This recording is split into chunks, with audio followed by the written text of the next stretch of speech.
Shalom, selamat malam Bapak Ibu, rekan-rekan para pejuang pendidikan Kristen di Indonesia. Senang sekali saya bisa menyapa Bapak Ibu kembali dalam virtual ini, yaitu live streaming Majelis Pendidikan Kristen di Indonesia yang berkolaborasi dengan Bara Digital Ministry. Nah, malam hari ini senang sekali karena kita akan membahas atau belajar topik yang menarik, yang sangat relevan untuk kita pelajari bersama-sama. Bapak Ibu, rekan-rekan para pejuang pendidikan Kristen di Indonesia bisa terus menyaksikan live streaming ini dari awal sampai akhir, dan jika ada pertanyaan bisa mengajukan di live chat YouTube maupun di Facebook dan Instagram. Kita akan diskusi bersama-sama dengan narasumber kita pada malam hari ini. Nah, karena narasumber kita juga sudah hadir, saya akan memperkenalkan narasumber kita, yaitu Ibu Esther Tri Wahyu Hastuti MED. Beliau adalah Kepala Akademik Sekolah Lentera Harapan dan juga anggota atau pengurus bidang kurikulum Task Force 3T MPK Indonesia. Ibu Esther akan memaparkan materi tentang penilaian kreatif dan bertanggung jawab dalam Merdeka Belajar. Nah, Bapak Ibu, rekan-rekan semua yang mau bertanya, dipersilakan. Kita akan diskusi dengan Ibu Esther pada malam hari ini. Nah, sebelum kita serahkan ke Ibu Esther dalam penyampaian materi, saya akan memimpin dalam doa, dan setelah doa, Ibu Esther akan langsung dengan pemaparan materi yang beliau sudah persiapkan. Mari kita berdoa. Bapa dalam kerajaan surga, bersyukur dan berterima kasih karena Tuhan begitu baik dalam kehidupan kami. Saat ini kami mau menyerahkan untuk waktu yang Tuhan sudah berikan kepada kami, di mana kami mau belajar melalui live streaming pada malam hari ini.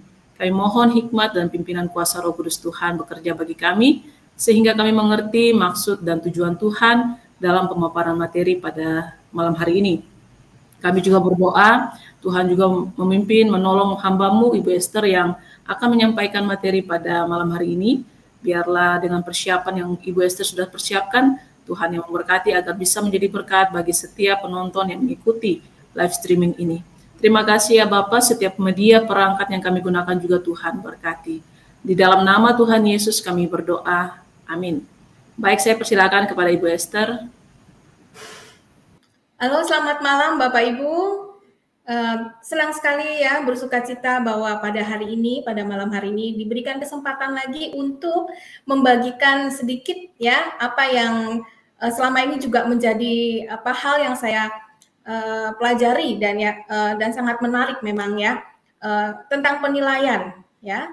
Jadi sangat dekat sekali topik hari ini dengan kehidupan Bapak Ibu sebagai pejuang pendidikan Kristen, terutama guru-guru di kelas ya. Jadi topik hari ini yang ingin kita lihat bersama-sama adalah penilaian kreatif dan bertanggung jawab dalam Merdeka Belajar. Nah, tapi saya tambahin sedikit Bapak Ibu di sekolah Kristen. Karena tentu kita tahu ya, sekolah-sekolah di luar sana yang bukan sekolah Kristen juga melaksanakan penilaian kreatif dan bertanggung jawab dalam Merdeka Belajar. Tapi untuk kita tentu saja dalam konteks yang sangat spesifik, yaitu di sekolah Kristen. Ya, baik, kita mulai ya. Next ya, slide pertama ya, kita akan lihat ya bahwa hal yang kita nilai dan cara kita menilainya itu mencerminkan apa yang kita anggap penting. Ya, misalnya kalau kita merasa bahwa fakta-fakta atau informasi di dalam buku teks itu hal yang penting, maka itulah pasti yang akan kita gali dari siswa, sejauh mana mereka mengetahui fakta-fakta tersebut. Dan kalau misalnya kita menganggap bahwa siswa harus dapat menuliskan kembali fakta-fakta yang mereka baca dalam buku teks, pasti cara kita menilai juga adalah meminta mereka menuliskan kembali, ya, memberikan pertanyaan-pertanyaan, lalu mereka menuliskan jawabannya di kertas ulangan misalnya. Dan jadi itu mencerminkan apa yang kita anggap penting, itu dicerminkan dari hal dan cara kita menilai. Misalnya kalau kita menganggap bahwa yang penting adalah siswa dapat mengaplikasikan atau menggunakan pengetahuan yang mereka pelajari di kelas dalam konteks nyata, misalnya kehidupan nyata, maka itu pasti hal yang akan kita nilai, ya. Bagaimana caranya supaya kita bisa melihat siswa mengimplementasikan apa yang mereka pelajari di kelas di kehidupan nyata, dan pasti cara kita juga akan dipengaruhi, yaitu dengan memberikan proyek-proyek otentik, ya, penilaian otentik. Nah, seperti itu. Jadi memang ini harus kita lihat ya, bahwa hal yang kita nilai dan cara kita menilainya itu mencerminkan apa yang kita anggap penting. Next. Nah, di dalam pendidikan Kristen, di dalam sekolah Kristen, tentu kita semua menyadari bahwa tujuan sekolah Kristen, tujuan kita ada, ya, adalah untuk mendidik siswa-siswi menjadi murid Kristus yang responsif dan bertanggung jawab. Jadi apapun yang kita kerjakan di sekolah Kristen, termasuk penilaian, adalah tentu saja untuk mencapai tujuan tersebut. Ya. Nah, sekarang kita akan lihat ya di slide selanjutnya itu sebenarnya kata assess gitu ya, assessment yang sering kita gunakan ya, yang artinya adalah penilaian. Jadi sebenarnya kata assessment itu atau assess itu berasal dari kata kerja bahasa Latin assidere, ya, yang berarti duduk bersama. Jadi sebenarnya proses penilaian itu seharusnya dijalani siswa-siswi bersama guru dengan bimbingan guru. Ya, jadi sesuatu yang kita kerjakan ya untuk murid, ya, bukan hanya kepada murid gitu aja, tapi memang kita kerjakan dengan sungguh-sungguh untuk murid dengan bimbingan kita sebagai guru. Ya, sesuai dengan kata aslinya, yaitu assidere, yang artinya duduk bersama. Next. Nah, pada kesempatan hari ini saya ingin membagikan apa yang saya baca ya tentang penilaian ini dari perspektif pendidikan Kristen. Jadi dalam bukunya ya, Van Brummelen menuliskan tentang metafora penilaian dalam pendidikan Kristen. Ya, yaitu ada 4 metafora yang kita bisa baca di sana, dan mungkin Bapak Ibu juga sudah ada yang pernah mempelajarinya ya, yaitu penilaian sebagai sebuah pemberian, penilaian sebagai sebuah berkat, penilaian sebagai sebuah karunia, dan penilaian sebagai sebuah keadilan. Nah, sekarang kita akan bahas satu-satu ya. Mari kita bahas satu-satu. Next, yaitu penilaian sebagai sebuah pemberian. Nah, jadi kalau kita melihat penilaian sebagai sebuah pemberian itu, tentu kita ingin mengingat pemberian terbaik.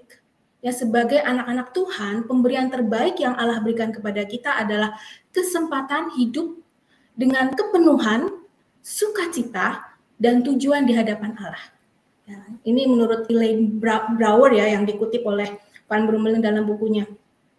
Jadi kalau kita melihat penilaian sebagai sebuah pemberian, itu karena kita melihatnya sebagai sebuah pemberian kesempatan bagi siswa untuk memahami tujuan tersebut, tujuan mereka diciptakan, ya, tujuan mereka hidup di tengah-tengah komunitas sebagai gambar dan rupa Allah yang berfungsi di dalam dunia ini. Nah, jadi pemberian kesempatan ini penting bagi siswa sehingga mereka bisa memahami tujuan tersebut, dan kita juga mendukung mereka mengembangkan potensi talenta yang mereka miliki di berbagai aspek agar mereka dapat berkontribusi positif bagi kerajaan Allah dan masyarakat.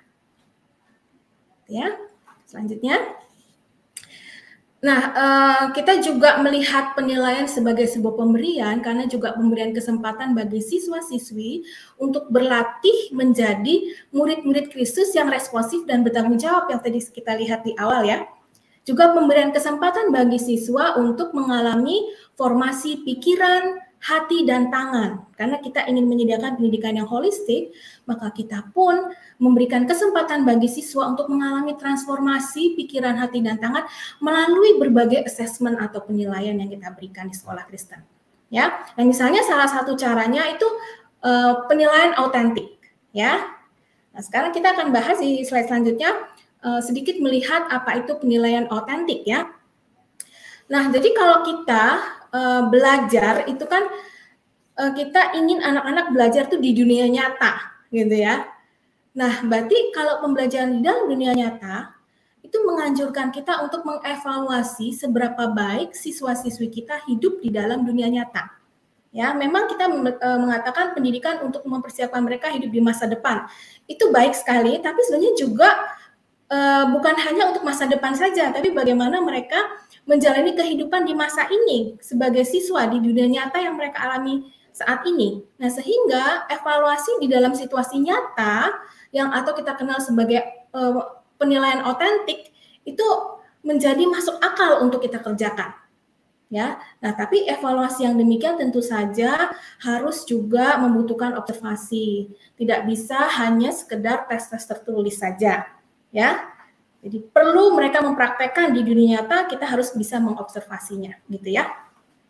Nah, selanjutnya adalah penilaian sebagai sebuah berkat.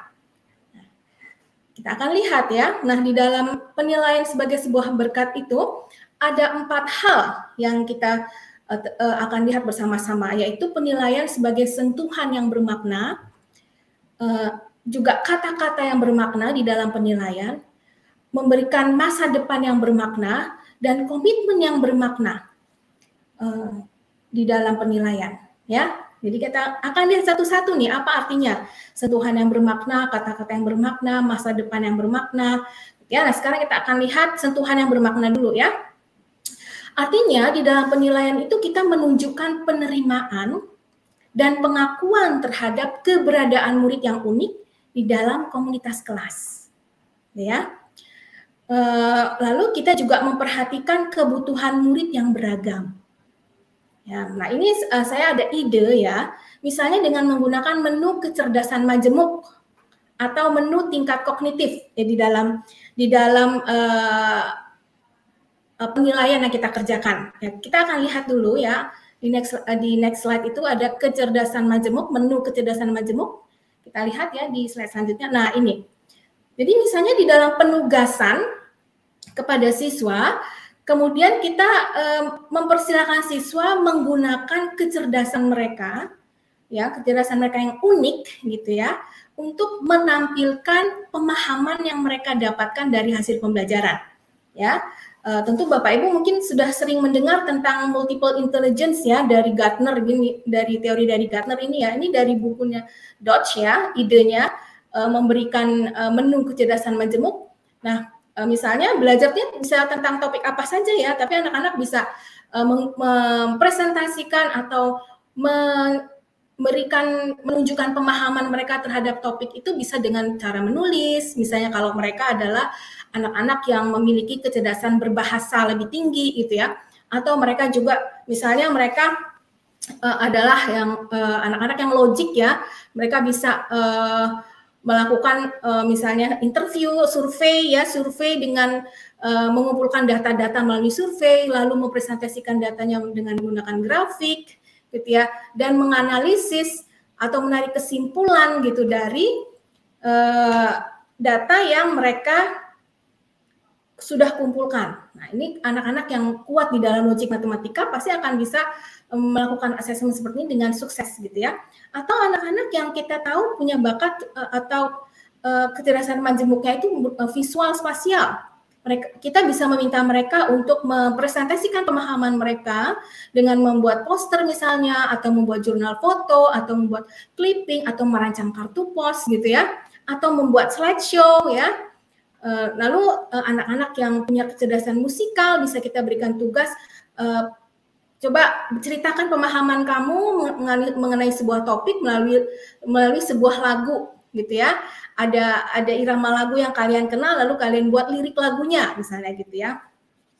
Nah, untuk anak-anak yang kinestetik kita bisa meminta mereka melakukan peran ya, bermain peran atau role play, bisa juga mereka bisa menciptakan sebuah gerakan-gerakan yang mempresentasikan pemahaman gitu ya. Yang saya pernah lakukan waktu itu anak-anak yang punya kecerdasan kinestetik, saya minta untuk mempresentasikan pemahaman mereka tentang metamorfosis kupu-kupu gitu ya. Lalu mereka melakukan gerakan-gerakan ya dari telur, kemudian jadi ulat, kemudian jadi kepompong, akhirnya jadi kupu-kupu. Lalu mereka setelah itu menjelaskan gerakan ini artinya apa, gerakan ini artinya apa. Dan itu pemahamannya bisa kita dengar dan kita bisa lihat dari gerakan-gerakan dan penjelasan dari gerakan yang mereka ciptakan gitu ya, karena mereka adalah anak-anak kinestetik gitu misalnya. Atau di situ juga ada metode bagaimana kalau anak-anak yang naturalistik gitu ya, juga ada yang interpersonal dan interpersonal. Jadi ada menu yang kita sediakan bagi anak untuk bisa memilih sesuai dengan kecerdasan majemuk mereka untuk mempresentasikan atau menunjukkan pemahaman mereka terhadap sebuah topik. Tentu saja untuk menggunakan ini kita juga harus tahu juga ya, menolong anak-anak mengetahui kecerdasan mereka itu apa sebenarnya. Dan sebenarnya banyak sekali ada tes-tes yang tersedia di luar sana untuk bisa menolong siswa, juga menolong kita sendiri sebagai guru untuk mengetahui sebenarnya kecerdasan kita itu kecerdasan yang mana sih, yang dominan, begitu ya. Ini salah satu ide yang mungkin bisa dipakai ya. Kemudian ada juga ini ya, penilaian yang kreatif dengan menu tingkat kognitif. Ya, jadi misalnya kita berikan soal-soal mengingat, tapi juga ada anak-anak juga yang bisa sampai memahami, artinya tidak hanya sekedar mengulang informasi dari textbook, tapi bisa menunjukkan pemahamannya dengan kata-katanya sendiri, bahkan ada yang bisa memberikan ide-ide bagaimana mengaplikasikannya gitu ya. Ada yang bisa sampai menganalisis, ada yang bisa sampai mengevaluasi, bahkan menciptakan sesuatu sebagai refleksi dari pemahaman dia akan suatu topik.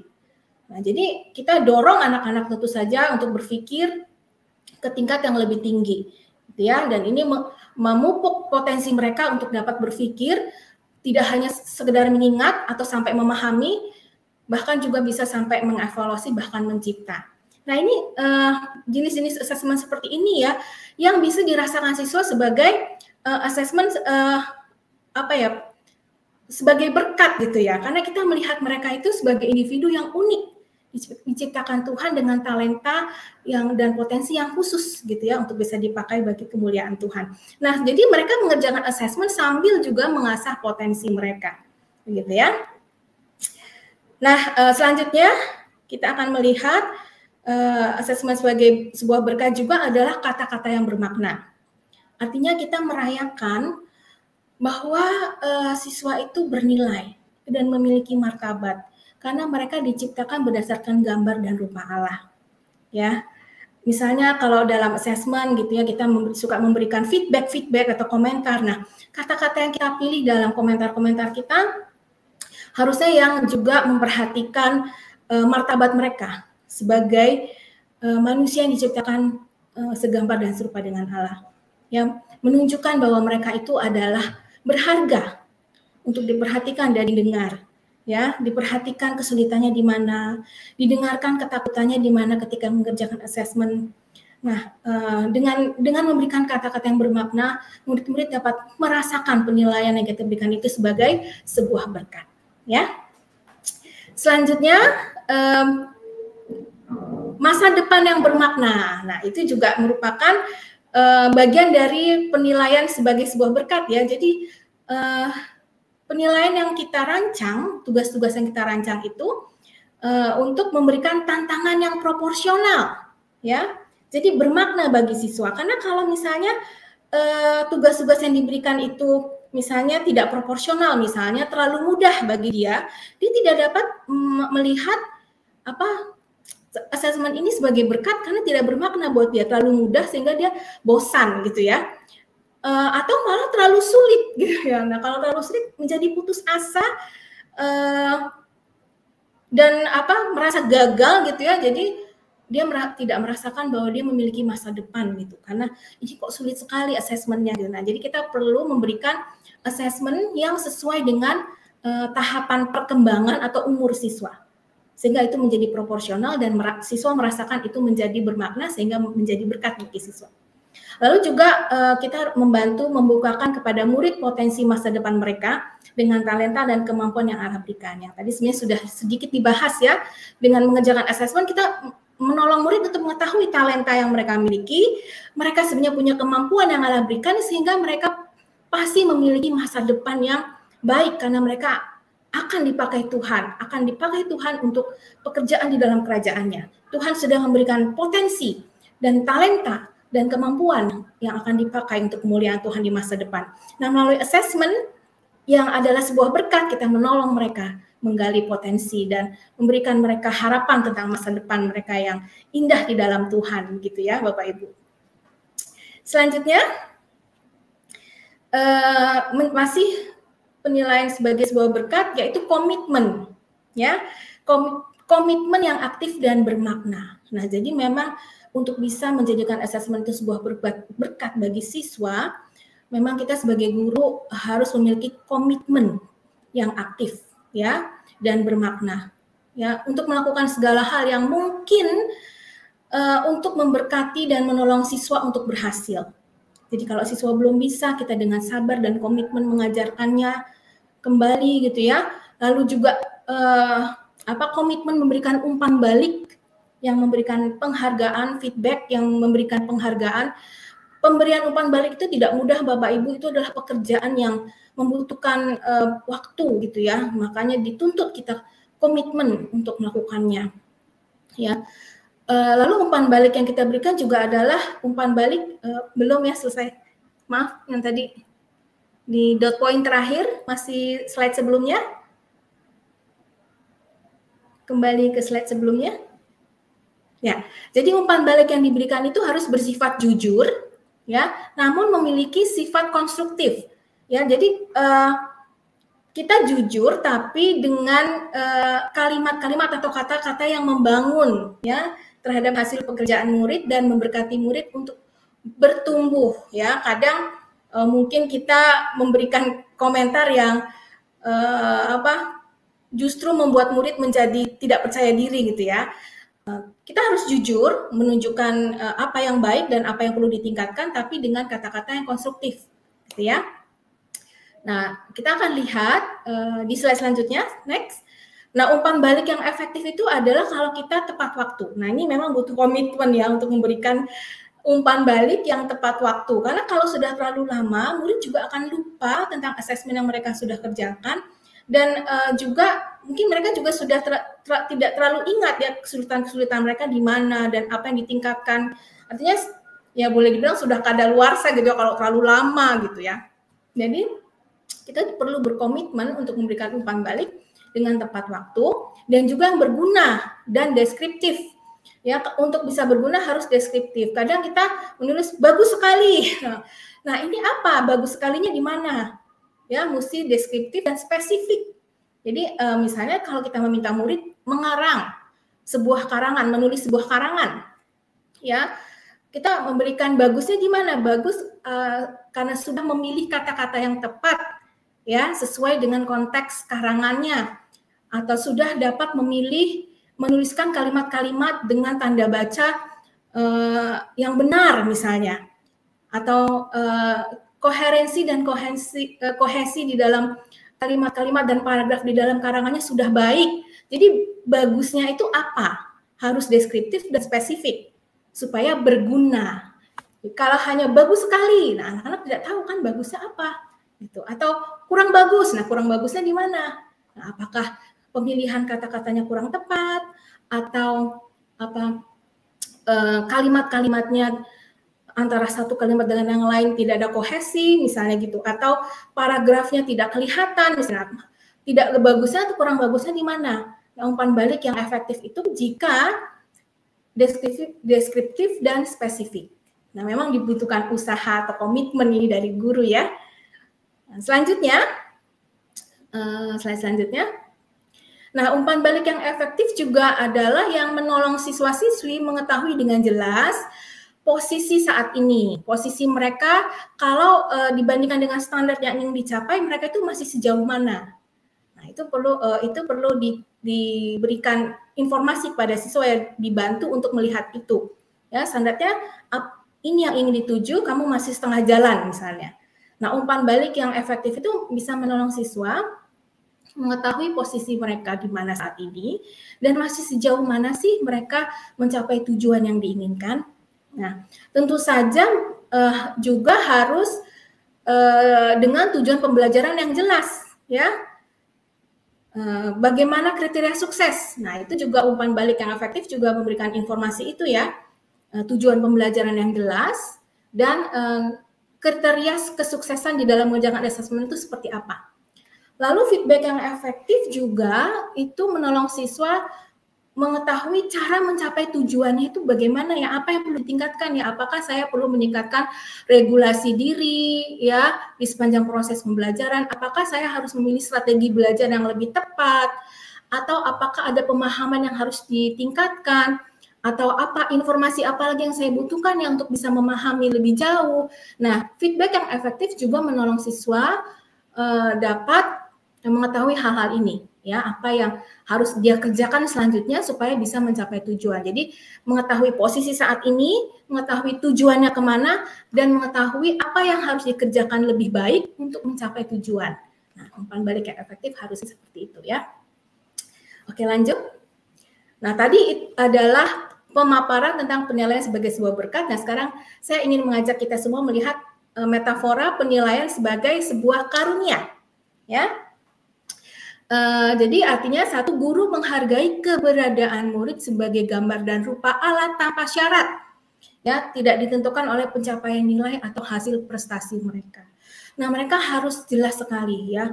Kalau kita ingin penilaian kita itu sebagai sebuah karunia bagi siswa, kita harus menolong siswa memahami bahwa nilai diri mereka yang sesungguhnya itu bukan dicerminkan dari nilai ulangan atau asesmen di atas kertas.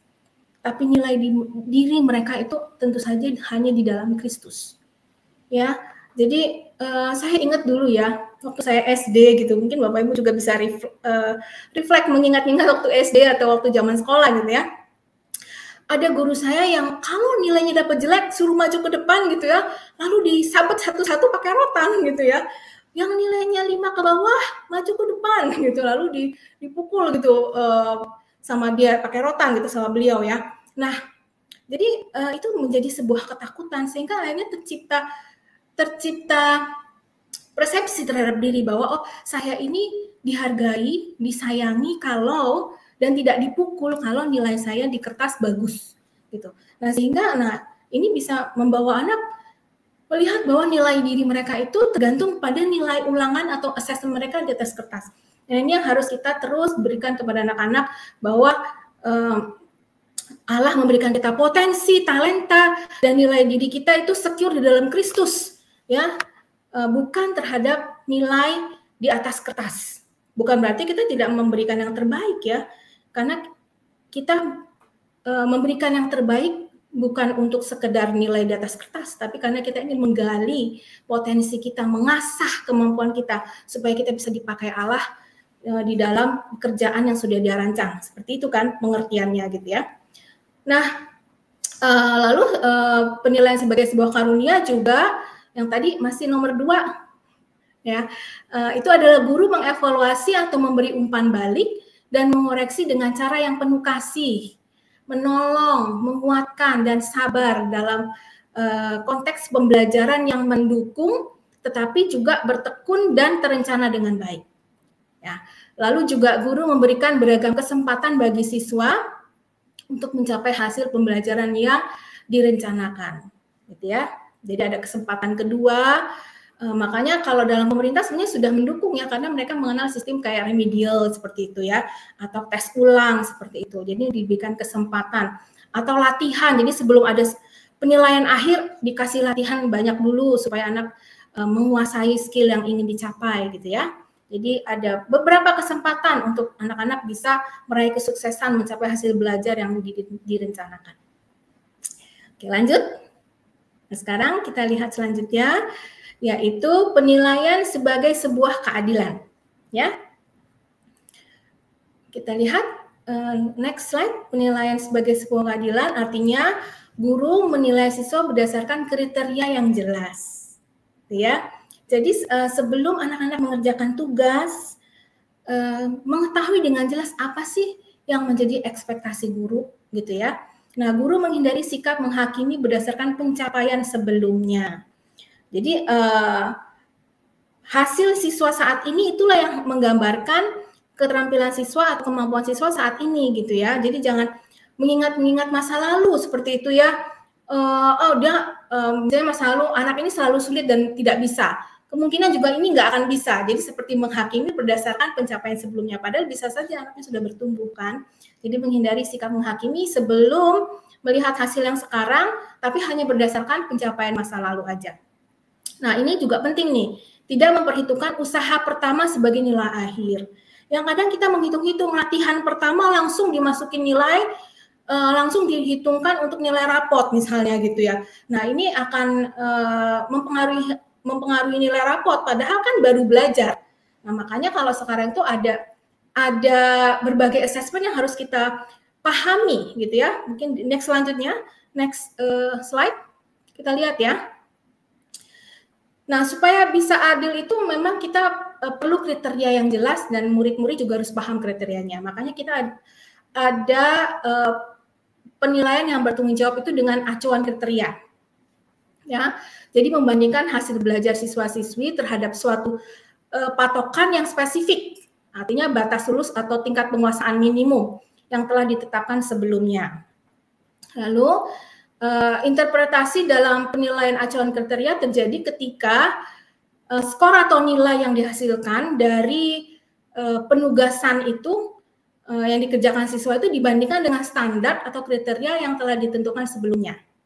Nah, asesmen ini mengacu pada kompetensi yang harus dikuasai siswa-siswi.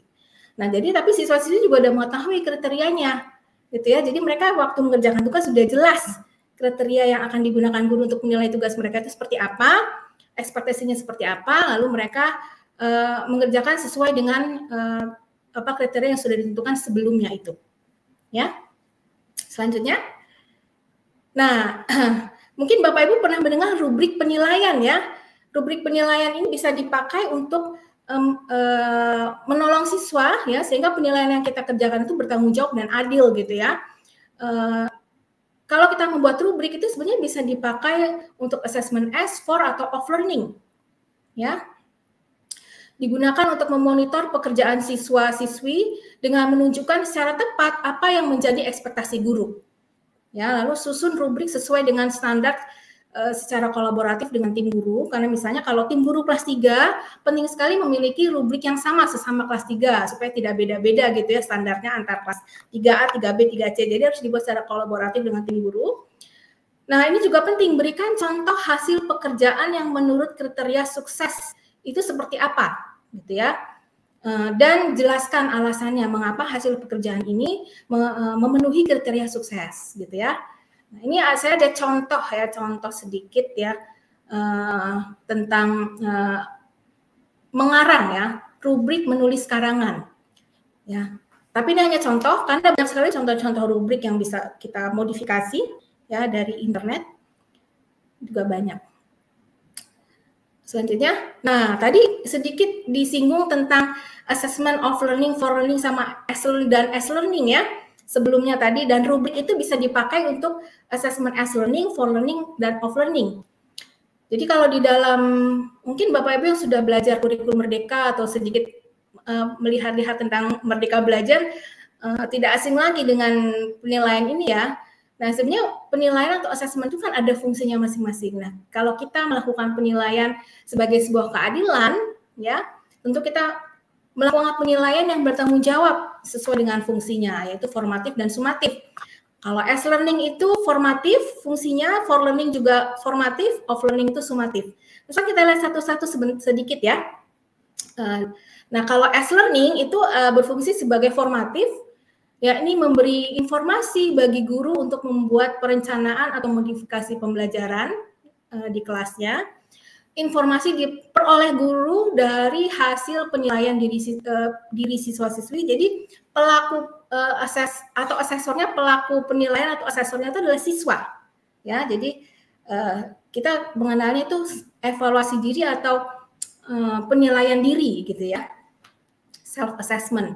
Nah, saat melakukan penilaian diri, siswa-siswi bertindak sebagai asesor yang terlibat aktif dan kritis.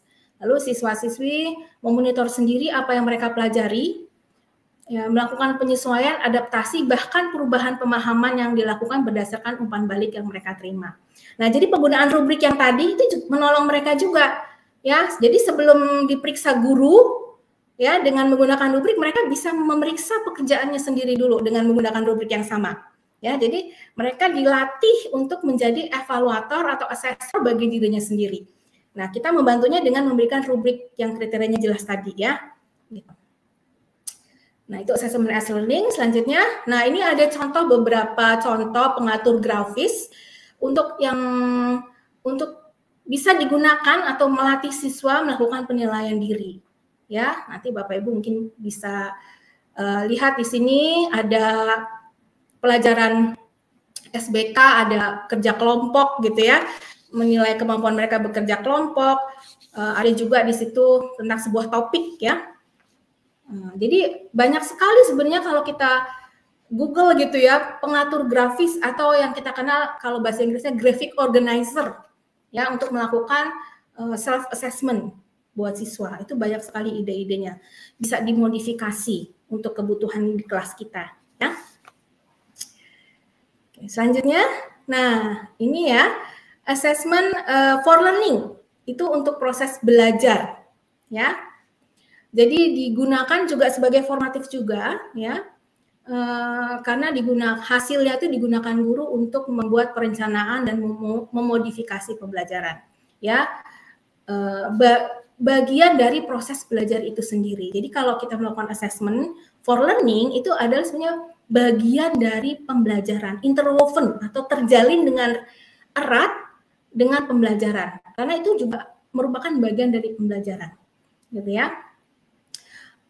Guru mengumpulkan data-data, belum, masih lanjut tadi di dalam for learning. Guru mengumpulkan data seperti konsep atau apa yang mereka pelajari sampai sejauh ini tuh dikuasainya seberapa oleh siswa-siswi ya. Nah, data-data ini dapat dikumpulkan dari hasil kegiatan observasi gitu ya, atau lembar kerja atau latihan-latihan yang kita berikan kepada siswa gitu ya. Dan di sini dipakai untuk guru memodifikasi pelajaran selanjutnya, dilihat apakah sudah paham atau belum, atau perlu diulang, atau perlu dilanjutkan, atau perlu diskusi lebih jauh. Nah, dari formative assessment ini atau assessment for learning ini, makanya disebut formatif ya, digunakan untuk formatif. Ya, lanjut.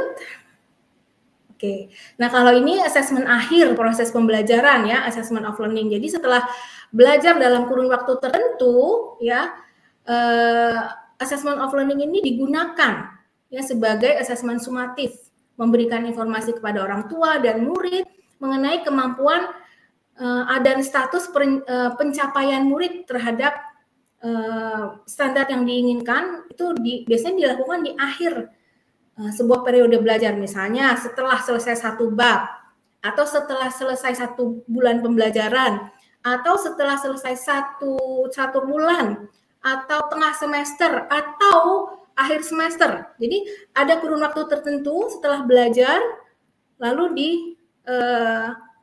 dinilai sejauh mana siswa sudah mencapai standar. Apakah siswa sudah mencapai standar atau belum.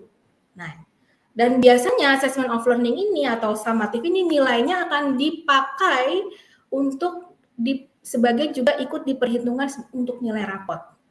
Gitu ya. Karena ini kan akhir, jadi sudah akhir pembelajaran. Jadi kita harapannya siswa sudah selesai di akhir pembelajaran, sudah bisa menguasai pengetahuan atau keterampilan yang kita inginkan, lalu kita assess dan nilainya bisa diperhitungkan untuk nilai rapot.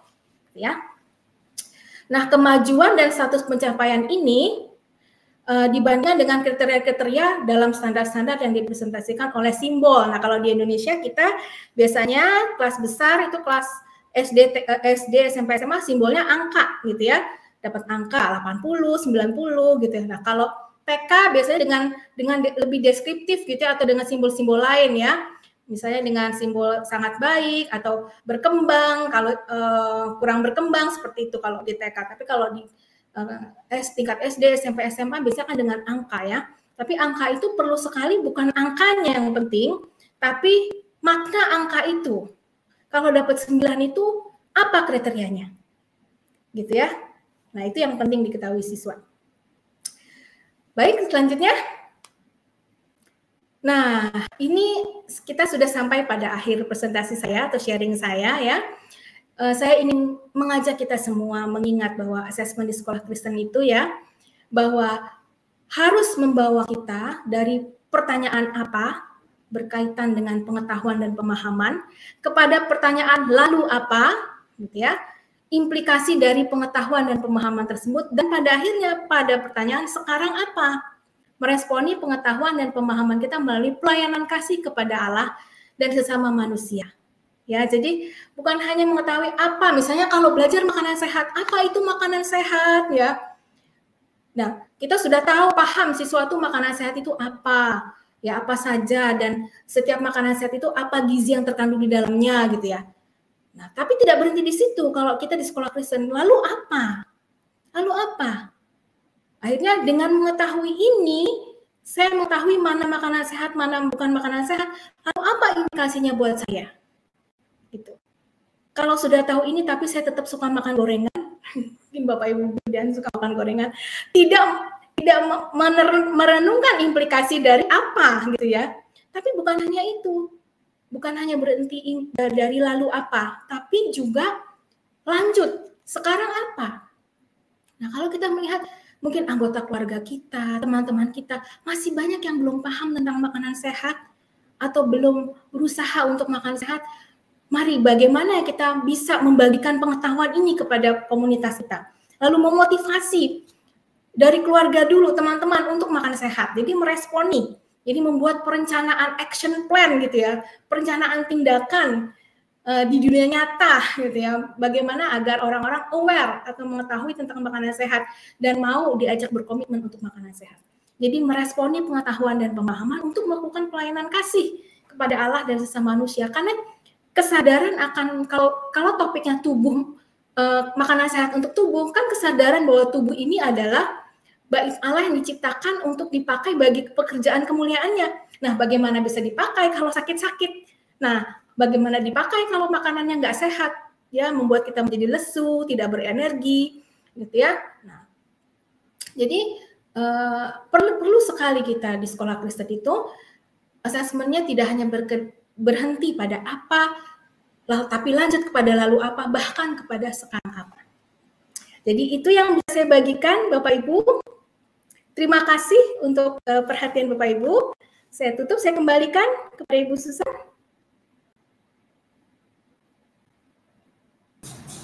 Baik, terima kasih Bu Esther untuk pemaparan materi yang sangat luar biasa, memberkati dan menginspirasi kita semua. Apalagi khusus buat guru-guru ya Bu ya, supaya lebih bijak dalam memberikan penilaian-penilaian. Ada tiga poin penting yang tadi Ibu sampaikan, penilaian sebagai berkat, penilaian sebagai karunia, dan juga penilaian sebagai sebuah keadilan, begitu ya Bu ya? Iya. Juga pemberian Bu, satu lagi pemberian. Ya, siap. Terima kasih Bu Esther. Kita ada beberapa pertanyaan yang Ibu Esther akan menjawabnya, tapi kita ada keterbatasan waktu juga, jadi saya membatasi pertanyaannya mungkin hanya 3 yang saya pilih. Ada pertanyaan Bu, bagaimana atau apakah ada tantangan khusus dalam menerapkan dan mengintegrasikan penilaian kreatif ini dengan konteks budaya di wilayah tertentu di Indonesia yang berbeda-beda ini Bu? Apakah ada tantangan khusus? Bisa langsung dijawab Ibu? Ya, mungkin tantangannya adalah pandangan orang tua murid ya terhadap bentuk asesmen, karena kita tentu saja dan orang tua murid kita juga tumbuh di dalam sistem pendidikan yang sangat berbeda sekali melakukan asesmen gitu ya. Jadi mungkin fokus orang tua masih kepada nilai di atas kertas seperti itu. Nah, itu yang menjadi tantangan karena itu kan budaya yang terbentuk sudah lama gitu ya. Nah, bagaimana cara kita mengatasinya ya? Memang perlu sekali sesi-sesi khusus untuk orang tua, informasi. Jadi memang tugas kita sekolah Kristen ya, tidak hanya mendidik siswa, kadang kita juga harus melakukan parenting ya, sesi-sesi parenting, mendidik orang tua juga, memberikan input-input kepada mereka tentang pendidikan Kristen, tentang natur murid sebagai gambar dan rupa Allah, bagaimana kita menolong mereka menggali potensi dan talenta mereka melalui assessment. Nah, memang perubahan budaya itu tidak mudah ya, apalagi budaya asesmen tradisional yang sudah mengakar gitu ya bagi kita. Tapi menurut saya kita perlu mulai untuk juga memberikan sesi-sesi kepada orang tua, mengajak mereka untuk juga ikut memahami apa yang kita kerjakan gitu sih Bu. Baik Ibu Esther, terima kasih. Kita langsung ke pertanyaan selanjutnya. Ini ada pertanyaan, apakah ada tekanan eksternal Bu, seperti ekspektasi dari orang tua atau standar nasional yang dapat mengganggu keadilan dalam penilaian kreatif di sekolah Kristen Bu? Ya, sebenarnya standar itu baik ya, karena pasti standar yang diberikan pemerintah itu sudah dirancang oleh ahli, yang pasti sudah sesuai dengan usianya, gitu ya. Jadi menurut saya kita tetap penting ya untuk bisa menolong siswa mencapai standar itu, tapi tentu saja tujuan akhirnya bukan hanya sekedar mencapai standar itu. Mengapa kita ingin menolong siswa mencapai standar? Agar mereka bisa menggali, mengasah potensi diri mereka semaksimal mungkin sesuai dengan yang Tuhan mau, agar mereka bisa dipakai dalam pekerjaan Allah yang sudah disiapkan untuk mereka sesuai dengan potensi mereka. Itu toh yang kita ingin ujungnya. Jadi standar itu hanya sebagai sarana, tapi kita nggak boleh juga melihat itu sebagai hal yang sama sekali salah, gitu ya. Yang perlu kita bantu adalah bahwa standar ini alat menuju goal yang lebih besar, gitu ya. Jadi kita melihatnya bukan tekanan, justru kita melihat standar itu bukanlah tekanan, ya, tapi adalah alat yang Tuhan sediakan juga bagi kita untuk melakukan pendidikan dengan efektif, ya, dengan sesuai, yang ujung-ujungnya untuk agar siswa dapat mencapai potensi diri mereka secara maksimal. Jadi sebaiknya paradigma terhadap standar itu dirubah. Jangan lagi dilihat sebagai tekanan, tapi justru sebagai alat yang bisa kita pakai untuk menolong siswa bertumbuh. Ya, jadi bukan membuat kita stres, ya, tapi bagaimana, apa yang harus kita kerjakan sama-sama yuk untuk menolong siswa bertumbuh sesuai standar. Ya, kalau misalnya dibutuhkan perbedaan-perbedaan pendekatan, perbedaan-perbedaan cara, ya nggak apa-apa. Gitu, kita harus fleksibel. Ujungnya siswa dapat memenuhi standar, gitu kan? Bukan misalnya memenuhi standar melalui tulisan, belum tentu. Bisa aja kadang-kadang ada anak-anak yang sulit menuangkan dalam tulisan, tapi ketika diajak berdialog ternyata bisa menjelaskan dengan sangat baik. Nah, berarti kan kita harus modifikasi, ya kan? Masalahnya bukan karena dia nggak paham, tapi mungkin dia sulit menuangkan pemahamannya melalui tulisan. Tapi dengan standar ini kan menolong siswa, menolong kita juga tahu sampai sejauh mana dan apa yang harus kita lakukan, gitu kan. Jadi melihatnya bukan sebagai tekanan, tapi sebagai alat untuk menolong siswa bertumbuh, gitu.